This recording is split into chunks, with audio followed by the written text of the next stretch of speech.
second down and 12. The ball is back on the 44. Herman is way wide to the right side. McNeil to the left. And Tucker Frederickson moved up into the slot. Look out for Frederickson. He's been a prime receiver. This time he goes deep to McNeil. Clemson's got it. And he is caught and he is dragged down by Ray Jones, but not until he reaches the Philadelphia 25-yard line. Well, hello! Thank you so much for taking time out of your day to check out this video. And welcome to the Gridiron. And before I get started, I just want to say thank you so much to everyone out there who's been watching my videos. Thank you. If you can maybe give this video a thumbs up or possibly leave a comment below, maybe even share this video, it would mean so much to me. But anyway, just thank you so much for taking time out of your day to check out this video. Thank you. Well, guys, free agency frenzy is upon us. All kinds of stuff going on here. One was, obviously, a few things are going to go over here. Is Evan Engram. Bye-bye. He's off to Jacksonville. $10 million, baby. Fully guaranteed. I hope you don't get hurt like he does with the Giants, but... So that was the magical number. I just wasn't quite sure what he was going to get. If it was going to be, maybe, because, you know, he had a little injury history, a little drop history. His numbers aren't the most spectacular in the world. Was only going to get 7 or 8. Somebody going to dish out a little bit of money to him and all. You know, Jags spent a lot of money yesterday. And that doesn't always work out well. I mean, as Mr. Maris said last year when the Giants spent a lot in free agencies, he said, I don't usually like to be the top spender in March because it doesn't always work out well. And it didn't work out well for the Giants last year. So, very interesting to see how it's going to work out for the Jaguars. But, I mean, so the magical number for Engram was... He got double digits. He got his $10 million. So good for him. But I mean, just because they spent a lot and because they brought in a lot of free agents, doesn't mean it's going to work out for him. So we'll have to wait and see. Anyway, Ingram's out of our hair. Don't have to worry about him no more. Then we had the Mitch Trubisky. He signed with the Steelers, but he said it came down. Said it came down to the Steelers or the Giants. The deal is worth $14.25 million. With incentives, the maximum value could go up to $27 million. Now, I don't know, if that means he has to make the Pro Bowl or he has to take him to the Super Bowl or this or that. Who knows? But I'm glad he's with the Steelers.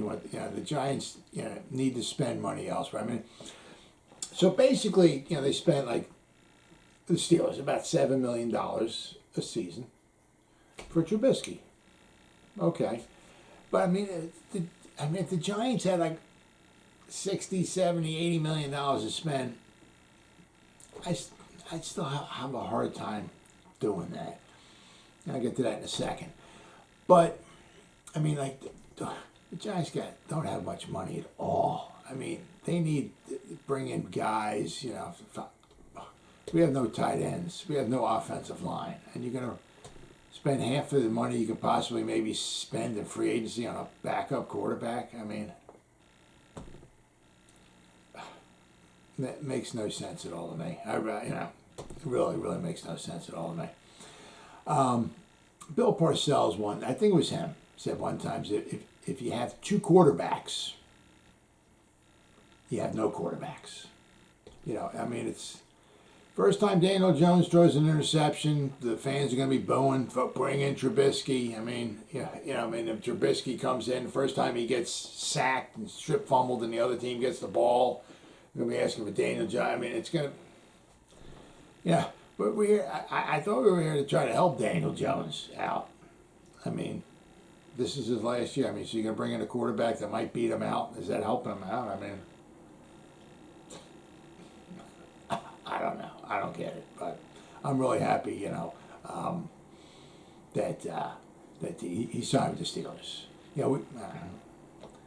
got Davis Webb. We always pick somebody else up or whatever like that. But I mean, any money that we have, we got to try to. What we're doing, is trying to help them out. Build around them. And pretty much so far, everything we've done in free agency so far is to help him out. So, right. Now we got they brought back C.J. Board. It's a 1 year deal. All right. Basically, he's pretty much depth. All right, at the wide receiver position, but he can be very helpful in the return game, which is something the Giants are looking for. Now he wound up breaking his arm. One of the 8 million injuries the Giants had last year.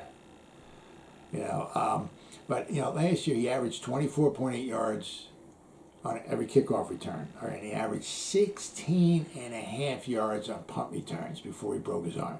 16.5 yards on a punt return. So I mean, it's not every time he doesn't return every punt. A fair catch as the ball goes in the end zone or whatever. But when he takes off with it, obviously he's not getting 16.5 every time. But he'll get whatever 4 or 5 or 2 or whatever. And then he'll get a nice one. So averaging 16.5 yards, that's pretty good. So you got David Sills. You got C.J. Board, right? You got another guy I'm going to be going over. So we're starting to add. We got the top 3 receivers, and there's receivers throughout the draft. You could probably, and we still got Darius Slayton, although we could cut him and get rid of, get some money. But there's second round, third round, fourth round, even fifth round, you can find some good quality receivers. Maybe, if you find a diamond in the rough, yeah. But just at least you can find good quality depth players in the draft. And hopefully with the 9 picks that the Giants have, that might be one of the avenues that they go down. Especially because Galladay, Kadarius Toney, and Sterling Shepard all have the knack of getting injured. All right, so we need as much depth as we can in the wide receiver position. Now, the one nice thing is Daniel Jones has familiarity with C.J. Board, so that's good. Then he also signed Robert Foster. All right. Now, once again, he's going to be depth, wide receiver. All right. He was at one time with the Bills. All right. He spent a lot of last year in the Dallas Cowboys practice squad. Now, the Cowboys obviously had a plethora of wide receivers to pick from. So, But he hasn't done much since his rookie season, which was in 2018 with Buffalo. Now, his rookie season, he only had 27 receptions, okay? However, it was for 541 yards. He had 3 touchdowns, but he averaged 20 yards reception. Not bad. So Shane and Dable have familiarity with him, okay? And also, Foster was with Dable in 2017 when they were both at Alabama. That was Foster's last season there. Foster did not do much in college at all. I think I forgot, I saw his stats. He didn't have 20 receptions, I don't think, in any of his seasons. He was there for 4 years. He probably just wasn't good enough. Because sometimes, every draft that goes by, Alabama's got like two receivers in the first round. Not this year, all right? But, almost every year you got Alabama's got a boatload of wide receivers, being drafted. So, so I guess he could never quite crack the starting team. But I'm saying, Shane and Dable have some familiarity with him. Dable has some familiarity with him when he was at Buffalo, and he knows what he can do in Alabama too. So, and it's their job's on the line. It's not the first season, but he's trying to build a team. So if he doesn't feel very comfortable with him, I'm sure he wouldn't have brought him in. All right. So Dable said, he knows him well. Then the Giants signed guard, all right, Mark Glowinski. All right, 3 years, $20 million, $11.4 million guaranteed. He played right guard last year for the Colts. The Colts have always seemed to have a very good offensive line. He graded out well, all right, last year. He graded out at 70.1. Pass blocking is 62.6, okay. His run blocking, he's a good run blocker, 70.6, so I'm sure Saquon's going to appreciate that. All right, he's been the Colts starting right guard since 2018, so he's been there for the past 4 seasons. Right, he allowed last year, okay, with the his pass block, he allowed 38 total pressures, so which is you like that number to be a little lower than that. But I mean that's that's sacks. That's hits, that's all that stuff added together. So 38's you're looking at maybe that's like about 2. You got 17 games, it's about 2 a game. Still you like that number to come down a little bit, all right? But he only allowed 2 sacks, all right? So, the pressures could get better, but the 2 sacks, all right, that you can certainly deal with. He did have a couple, as far as pass blocking last year, he did have a couple stinkers last year in the pass protection, right? Week number 2 against the Rams, understandably so. The Rams are some dude named Aaron Donald, that guy's pretty good, by the way. His pass blocking grade against the Rams was a 16. Then he had one that was even worse than that. Week number 8 against the Titans, right? His pass blocking grade was a 9.6. It wasn't like he was in there for 2 pass blocking grades. He was in there for like the whole game. Both of them. So if there's somebody that gives him trouble, they're going to give him trouble. So he's not a Hall of Famer or anything like that. But for what we wound up spending, basically not even $7 million a year for a starting right guard. In today's market, for what he brings to the table, guys, that's not bad at all. Not bad at all. So hopefully we got Andrew Thomas, left tackle. We got Glowinski, our right guard. All right. Hopefully Shane Lemieux comes back. His surgery and the operation was nothing. It wasn't like a torn ACL at all or anything like that. So he should be back. Now hopefully he played well against the Broncos in the first week, but it was only like 17 snaps. All right. So what's he going to do this year? We'll have to wait and see. Hopefully he can be our starting left guard. All right. Then, which brings me to, we signed former Bills. All right, so we're like, between Foster and Jonathan Feliciano, okay, we got 2 Bills that we signed. They're on our roster now. Apparently, he's going to be moved to center. All right, so it's only a 1-year deal. I don't know exactly how much the 1-year deal is worth, but can't be getting paid that much money. He's not that phenomenal. He's a veteran. He's relatively healthy. He plays decently. He's a good veteran leadership and all everything. But he's not absolutely phenomenal. But so he once again he wouldn't be a whole heck of a lot of money. Yes, the deal is only for one year, right? But what are they going to do? We don't know what's going on with Nick Gates. Unfortunately, if we cut him, we would save ourselves a couple $1 million if we want to cut him. So we'll have to wait and see. You can certainly draft somebody, but we need somebody who can play center. So just also to go into the season with Feliciano as the only center, you're killing, you're crazy. So we have to get another center somewhere along the line. At least somebody to come back him up, right? But if you don't know what's going on with Nick Gates, if you don't know if he's ever going to be able to play football ever again, you have no idea. Just because the operation might have been successful, or he's not on it with canes anymore, or whatever, doesn't mean he can play professional football ever again. You have no idea. All right, so we have to, wait and see on him. So Feliciano might be a short-term answer because I said the deal is only for 1 year. His pass blocking grade isn't the greatest. All right. However, according to Pro Football Focus, in his career, he's had 1,000. All right. So this number is pretty good. All right. According to Pro Football Focus, he's been involved in 1,781 pass blocking snaps. That's a nice chunk. All right. All right. He's only given up 6 sacks.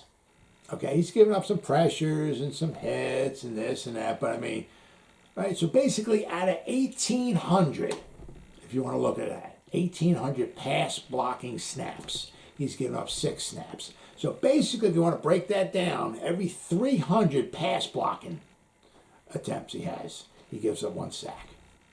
Now, during the course of a normal season, all right, you might get around. It depends upon if you're a passing team, a running team, or if you're like the Giants and you're behind, you're losing 99% of the time. You have to throw the ball.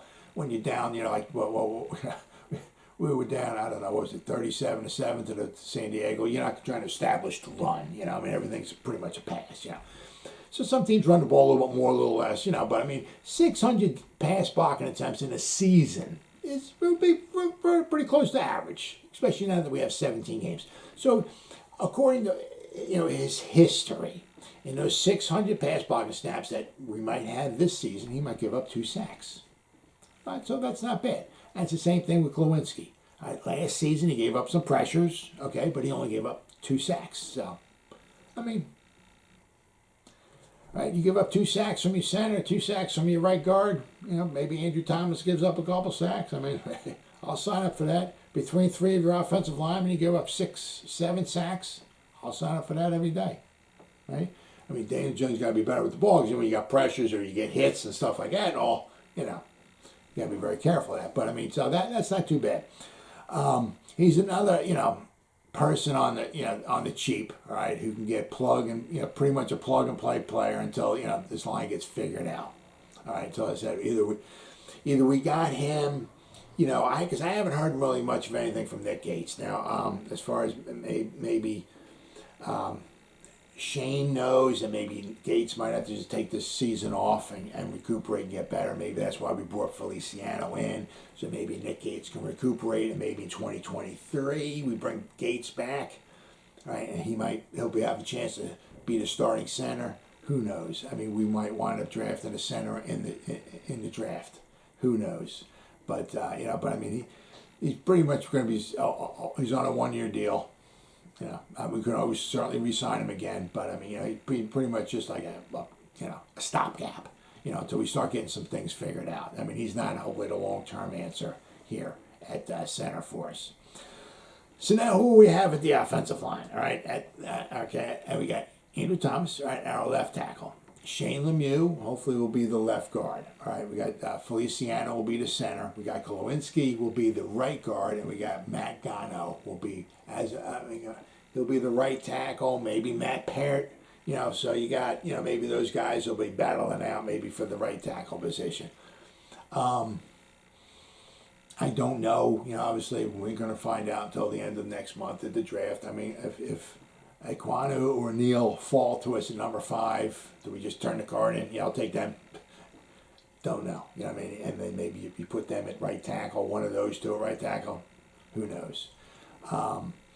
But as we've got to wait. I mean, if the Giants don't take somebody in the first round as far as an offensive tackle, or anybody in the first round as far on the offensive line, look for second or third round to take at least one person. Now we've added some pieces. Okay, we've just added 3 pieces.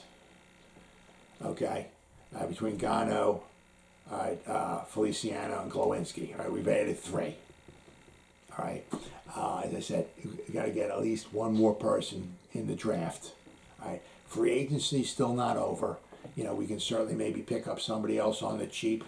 Because I mean, what happens a lot in the beginning is a lot of the bigger price guys, they kind of go, and then the second wave of the cheaper guys, they're there, and so possibly that's the way the Giants might go. But there's also one other guy, okay, that leaves me with Daryl Williams. All right, the Bills just released him to save some cap space. They released him to save like about $6 million. I also read an article where it said he might wind up returning. They might release him, and they might, I don't know, if they released him. I'm not sure if he wants to go back or what. I'm not exactly sure, but he said he might wind up returning. He played last year. He played right tackle and right guard for Buffalo. All right, so he's got some flexibility there. He's healthy. He's very versatile. All right. Our offensive line coach from the Bills last year, Bobby Johnson, who's now with the Giants, our head coach, Dable, and our general manager, Shane, have familiarity with him. So they must know that once he got let go, you know, as I said, his salary last year, 2021, was a little over $6 million. I mean, yeah, that's, to get somebody who's, veteran, who's healthy, who can play, who's got some versatility to him, you get maybe $6-7 million or so. That would be interesting. We want to pick somebody up like that. Yeah, another thing that was interesting, he was drafted in 2015. He was taken, I think, with the 4th round with the Panthers. Now, this was another one of the diamonds in the rough that Dave Gettleman drafted with the Panthers. He found a few diamonds in the rough later on, not first-round picks, offensive linemen he found later on in the draft. I thought for sure when he came over here, I'm like, because I was looking at some of the drafts he had with the Panthers, I'm like, look, he got Daryl Williams, there was a couple other guys.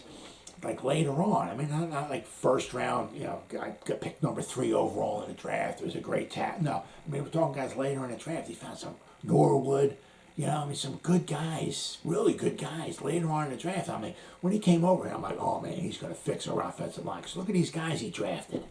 Like I said, like Daryl Williams, you got him in the 4th round. He came over here and oh my God, absolutely horrible.